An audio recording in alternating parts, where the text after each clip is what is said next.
$200 ming prop hisobni qanday oldim? Hozir sizga ekraningizda ko'rib turgan mana shu $200 ming prop hisobni qanday olganligimni mana shu video jarayonida to'liq gapirib beraman. Bu hisobni olishim bir martada bo'lib qolmagan. Bir necha marta harakat qilganman, yiqilganman, uringanman va yana qaytadan o'rganib, qaytadan hamma narsani tiklab, bir necha urinishda olganman. Mana oxirgi 3-4 yil ichida esa aynan mana shu prop trading tizimida stabil ishlab kelaman va stabil daromad ko'raman. Meni ismim Umar Yahyoyev, 8 yillik trading tajribasiga egaman va mana shu 8 yil davomida trading sohasini chuqur o'rgandim. Oxirgi 4 yil ichida esa prop kompaniyalar tizimlarini to'liq o'rganib, daromadlarimni yechib kelaman. Bundan tashqari esa trading sohasida 5000 dan ortiq insonlarni daromadga chiqishlariga va trading sohasini chuqur bilim olishlariga yordam berdim. Videoni oxirigacha ko'ring va siz ham mana shu $200 ming prop hisoblar qanaqa olinishini, prop hisob olish uchun nimalar kerakligini, prop hisob o'zi nimaligini, uning ichidagi qoidalarini to'liq tushunasiz va o'rganasiz. Bu orqali esa siz ham o'zingizni $200 ming, $50 ming yoki $100 ming prop hisoblaringizga ega bo'lishingiz mumkin. Prop kompaniyalarda challenge degan tushuncha bor. Ya'ni prop kompaniya bu shunchaki xayriya tashkiloti emas, sizga shunchaki $200 ming kapitalni qo'lingizga tutqizib yuboradigan. Aynan mana shu $200 ming kapitalga loyiq treyderligingizni, ya'ni stabil daromad qiladigan treyder ekanligingizni ko'rsatib berishingiz kerak. Bu jarayonlar esa 2 bosqichli imtihon asosida amalga oshiriladi. Ya'ni bu jarayonlar birinchi bosqich challenge, ikkinchi bosqich esa verification jarayoni deb ataladi. Uchinchi bosqich esa haqiqiy funded trader. Endi bu bosqichlarni sizga ketma-ket to'liq tushuntirib beraman.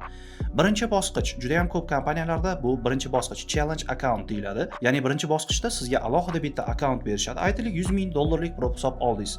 Mana shu $100 ming prop hisobni birinchi bosqichida, ya'ni challenge bosqichida siz qilib berishingiz kerak bo'lgan narsa faqat trade qilish. Qandaydir til kursidan imtihon topshirmaysiz yoki qandaydir murakkab narsalar emas. Faqatgina MetaTrader 5 ta savdo qilasiz. Ya'ni $100 ming ustiga o'rtacha hisobda $8 ming yoki $10 ming qo'shishingiz kerak. Umumiy foizda aytadigan bo'lsak, bu 8% yoki 10% daromad qilishingiz kerak bo'ladi birinchi bosqichda. Lekin faqat sizda daromad qilish uchun umumiy target emas, minus qilmasligingiz kerak bo'lgan joylari ham bor. Ya'ni $100 ming 100% deb olsak, o'shani ustiga nisbatan 8%, o'rtacha 10%, ya'ni 8% dan 10% gacha daromad qilib berishingiz kerak. Mana shu $100 ming ga nisbatan 10% minus qilmasdan, ya'ni $100 ming ni $90 ming ga tushirmasdan $110 ming ga olib chiqib berishingiz kerak. Kunlik riskingiz $5 ming, ya'ni $5 ming bir kunda katta minus qilib yubormasligingiz kerak. Umumiy esa $10 ming minus qilib yubormasligingiz kerak bo'ladi.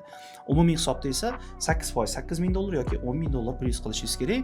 Bu sizni tanlagan prop kompaniyasidan kelib chiqib. Juda ham ko'pchilik prop kompaniyalarda aynan mana shu 8%, 10% ikki etap bo'ladi. Boshqachasini esa men sizga maslahat bermayman. Ikkinchi etap verification bosqichi. Agar siz mana shu birinchi etapda 10% minus qilmasdan, kuniga 5% minus qilib yubormasdan 10% ustiga qo'shadigan bo'lsangiz, tabriklayman, siz birinchi etapdan o'tdingiz. Endi sizga ikkinchi etap uchun yangi shot berishadi, ya'ni verification bosqichi. Verification bosqichida endi biroz yengillashadi. Endi siz 10% emas, ya'ni $100 ming ga nisbatan $10 ming, ya'ni $110 ming qilishingiz emas, atiga $4 ming, $5 ming qo'shishingiz kerak. Ya'ni $100 ming ni $104 ming yoki $5 ming qilishingiz kerak. Yo'qotish chegarasi o'sha kuniga $5 ming minus qilmasligingiz kerak. Umumiy holatda esa $10 ming, ya'ni $90 ming ga tushirmasdan turib, nima qilishingiz kerak bo'ladi? O'shani ustiga $5 ming qo'shib berishingiz kerak bo'ladi. To'g'ri, bu jarayonlar ko'pchilikda ikkinchi bosqichga o'tib olsam bo'ldi, hamma narsasi zo'r ketar ekan. Yo'q, aynan ikkinchi bosqichga o'tganda insonlar bo'ldi, men o'sha funded traderman, men o'sha bitta savdoda o'tib ketaman deb riskni ko'tarishadi, emotsiyaga berilishadi, tez 1-2 kun ichida o'tib ketishga harakat qilishadi va natijada juda ham ko'p statistikani, umumiy prop kompaniyalar statistikasini olishganda ikkinchi etap imtihonda yiqiladigan insonlar soni ko'p. Shuning uchun ham men sizga maslahat beraman. Birinchi etapda qanday ishlagan bo'lsangiz, ikkinchi etapda ham shunday ishlang. Ana endi umumiy yana bitta qoida bor, ya'ni minimum trading days. Sizda maksimal savdo kunlari cheklanmagan, lekin birinchi etap uchun minimum 5 kun savdo qilishingiz kerak. Ya'ni nima degani? Bu bir kunning ichida katta risk qilmasin, haqiqiy treyderligini ko'rsatsin deb turib, kamida 5 kunlik nima qo'ygan, tartib qo'ygan, ya'ni 5 kun savdo qilishingiz kerak. Xo'p, agar 1 kun yoki 2 kunda o'tib qo'ysam nima bo'ladi? Yaxshi, hech narsa bo'lmaydi. Aytaylik, $100 ming ga nisbatan 2 kunda yoki 3 kunda $10 ming qo'shib qo'ydingiz, imtihondan o'tdingiz. $10 ming, $10 ming qo'shib qo'ydingiz. Nima qilasiz? 4-kuni shunchaki 0.01 kichik lotda buy yoki sell ochasiz, yopib yuborasiz. 5-kuni ham ochasiz, yopib yuborasiz. Bo'ldi, o'sha savdo kuniga kirib ketadi. Ya'ni order ochib yopilsa bo'ldi. Eng minimum lotda ochib yopasiz. Endi maksimal chegarachi yo'q, maksimal chegara yo'q. Oldinlari bo'lardi, 1 oyda yoki 2 oyda o'tishing kerak. Hozir unaqa emas. Ikkinchi etapda ham xuddi shunaqa, minimum 5 kun. Ya'ni siz eng tez o'tganingiz 10 kunda imtihondan o'tishingiz mumkin. Lekin men sizga 10 kunda ускорение o'tish emas, xotirjam 2 hafta, 3 hafta, 1 oy, 1,5 oyda o'tsangiz, bu normal holat hisoblanadi. Chunki siz 100 ming dollarlik, 200 ming yoki 50 ming dollarlik imtihonni topshiryapsiz. Mana shu 100 ming dollarga nisbatan haqiqiy уже birinchi challenge akkauntdan o'tdingiz, ikkinchi verificationdan ham o'tdingiz, sizda уже ikkita akkauntingiz to'xtatiladi-da, yangi sizga akkaunt beriladi. Va sizga Funded Trader degan sertifikat beriladi. Ko'p kompaniyalarda ba'zilari pul yechganingizda beradi, ba'zilari esa imtihonlardan o'tganingizdan keyin berishadi. Va sizga Funded account berildi. Ana endi Funded accountga o'tgan paytingizda qoidalar biroz chuqurlashadi. Ya'ni bu yerda siz qilishingiz kerak bo'lgan narsalar bor, qilmasligingiz kerak bo'lgan narsalar bor. Funded accountga o'tganda juda ham ko'p prop kompaniya, yaxshi prop kompaniyalar sizga Funded accountga o'tib, birinchi marta pul yechayotgan paytingizda ana imtihonga to'lagan pulingizni ham qaytarib berishadi. O'sha pulni birinchi qaytarib nolga chiqib olish uchun 100 ming dollar bo'ladimi, 200 ming dollar bo'ladimi, 3 ming, 4 ming, 5 ming yoki misol uchun 100 ming dollarda 1000, 2000 da to'xtating. 200 ming dollar bo'lsa 4 ming, 5 ming dollarda to'xtatingda, 80% daromadni yechingda, uni ustiga qo'shib turib, ana imtihonga to'lagan pulingizni ham yechib oling. O'shanda qo'lingizda kamida 2000 dollardan maksimum 4000, 5000 dollargacha pul bo'ladi. Va undan keyin ishlasangiz bo'ladi. Ana 5000 dollarga 5 ta 200 ming dollar akkaunt olsa bo'ladi. Uni sarflab yubormasdan bir chekkaga qo'yib qo'yingda. Undan keyin nima qilasiz? Ana shu 200 ming dollarga o'tirib, xotirjam yana boshqarishni boshlaysiz. Har safar, har 2 haftada yechishga beradi. Birinchi etapda, birinchi marta yechayotganingizda 3 haftada yechasiz, keyingilarida esa 2 haftada, o'rtacha hisobda shunaqa 2 haftada yechishni boshlaysiz. 2 haftada ko'p emas, mana 100 ming dollarlik shotmi, 100 ming dollarga nisbatan 2%, 3% daromad qiling, o'sha 2000, 3000 dollar yoki 2 haftada 5% gina daromad qilsangiz ham 5000 dollar, o'shani nima qilish mumkin? 80% sizniki bo'lsa 4000 dollar degani. Bu demak sizda agar oyiga 2000, 3000 dollar topmoqchi bo'lsangiz, shart emas 5000, 10000 daromad qilishingiz.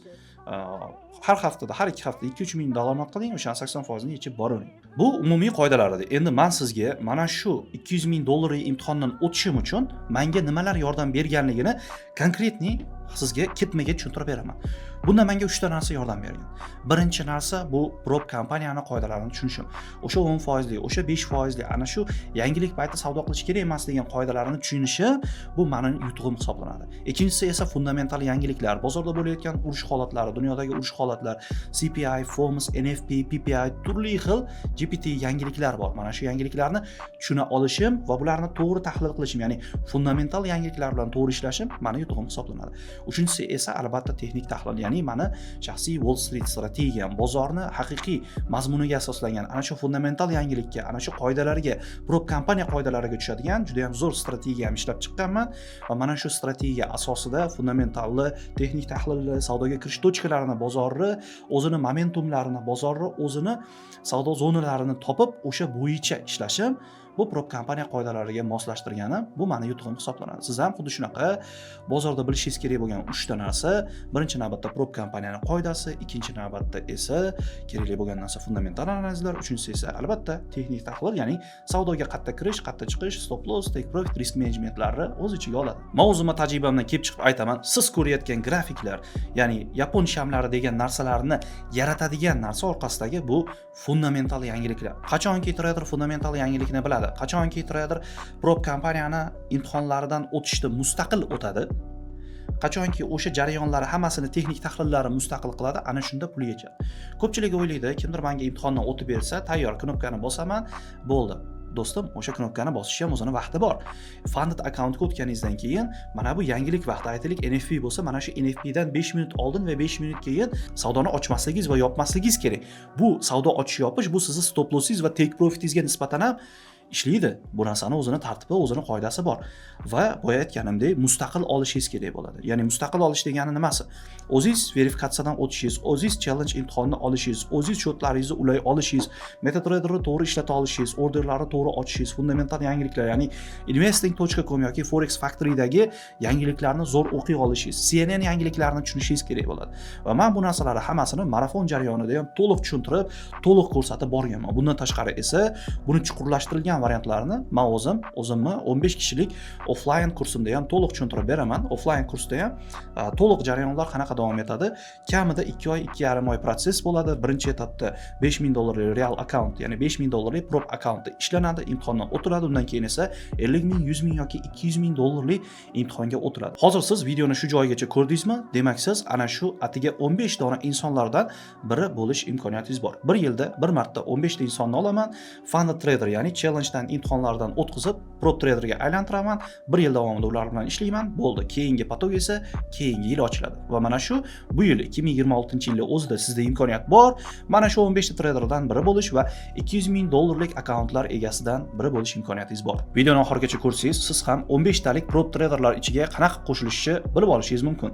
Prop trader bu kim? Prop trader o'zini tizimini shakllantirgan. Prop trader, to'g'risini aytaman, trading sohasida men 8 yil bo'lgan bo'lsa kirib kelganimga, mana shundan 3-4 yili to'liq rivojlanishga ketgan. Chunki nimaga? Menga o'rgatadigan inson bo'lmagan. O'sha 19-20-yillarda ham, 17-18-yillarda ham prop kompaniyalari bo'lgan, FTMO'lar bo'lgan, turli xil prop kompaniyalari bo'lgan, lekin bu prop kompaniya nimaligini tushuntirib beradigan inson bo'lmagan menda.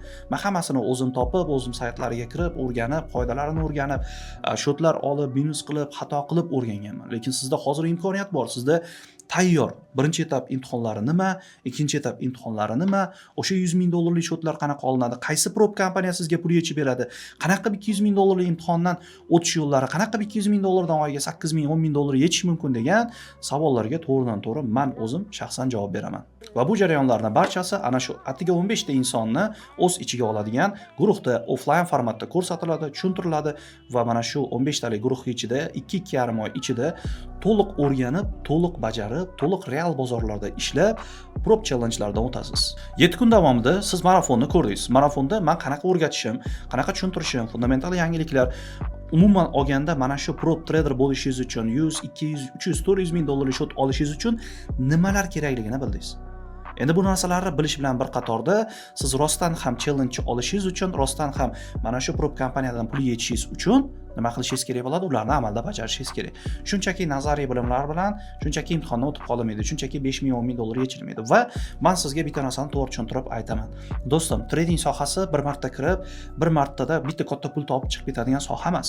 Bunaqa insonlar trading sohasida keladi, ketadi, keladi, ketadi. Ana trading sohasiga kirib, o'xshaman deb ketayotgan insonlar shunaqa. Kelaman, birdaniga o'xshab qolsa boyib ketaman. Yo'q, trading sohasi bu biznes. Trading sohasi bu kasb. Qachonki shu sohaga kirib o'rganasiz, o'sha fundamental yangilik, texnik yangilik, Wall Street strategiyasi, prop kompaniyalar qaysi birlari yaxshi, imtihonlari ichida qanaqa o'tish kerak, hamma narsani qo'lda bajarib ko'rishingiz kerak bo'ladi. Ana shu narsani bajarganingizdan keyingina tushunib yetasiz. Bu narsalarni bajarish jarayonida esa men sizga to'g'ridan-to'g'ri hamma narsasini kuratorlik qilib, hamma narsani ko'rsatib, siz qilayotgan xatolaringizni yoki yutuqlaringizni hamma narsasini men oldindan aytib turaman. Va sizni individual xarakteringizdan kelib chiqib, psixologiyada kamchilik bo'lyaptimi, risk menejmentda kamchilik bo'lyaptimi, fundamental tushunmayapsizmi yoki texnik tushunmayapsizmi, hammasini men sizga yechim qilib tushuntirib beraman. Bundan tashqari 15 talik offline kursimizni ichida men hamma prop kompaniyalari qoidalarini o'tida tushuntiraman. Qachonki mustaqil tarzda bajaradigan bo'lasiz, undan keyin o'sha prop kompaniya imtihonidan mustaqil o'tishni boshlaysiz. Kimdir siz qo'lingizdan ushlab yoki kimdir o'tib berish emas, siz o'zingiz mustaqil o'tasiz. Ya'ni ana shu 2-2,5 oylik kursdan keyin siz xohlagan prop kompaniyadan xohlagan shotlarni mustaqil olish, mustaqil ulash, mustaqil trade qilish va mustaqil pul yechish qobiliyatiga ega bo'lasiz. Ya'ni men o'zim qanday qilsam, qanday bajarsam, qanday yo'llardan o'tgan bo'lsam, xatolarni xatoligicha ko'rsataman. Bu narsani qilmang. O'zimga yutuq bergan narsalarimni esa ochiqdan ochiq hamma narsasini detalli sizga yoyib ko'rsatib beraman. Faqatgina 15 ta inson. Agar siz ham $50,000, $100,000 va $200,000 prop akkauntlarni olib, oyiga $2,000, $3,000 dan $8,000, $10,000 gacha daromad ko'rib yurmoqchi bo'lsangiz va bu jarayonlarni stabil davom ettirishni xohlasangiz, hozir mana shu videoni tagida men havola qoldirganman, ya'ni kurs deb yozilgan havola. Mana shu havolaning ustiga bosib, ma'lumotlaringizni, ismingiz va telefon raqamingizni to'ldiring va mana shu orqali siz kurs qachon bo'ladi, qayerda bo'ladi, qancha vaqt bo'ladi, ichida nimalarni o'rganasiz, to'liq materiallarga ega bo'lasiz. Unutmang, kursda faqatgina 15 ta inson qabul qilinadi. Mana shu 15 ta insondan biri bo'lish uchun birinchilardan bo'lib harakat qilishingiz kerak.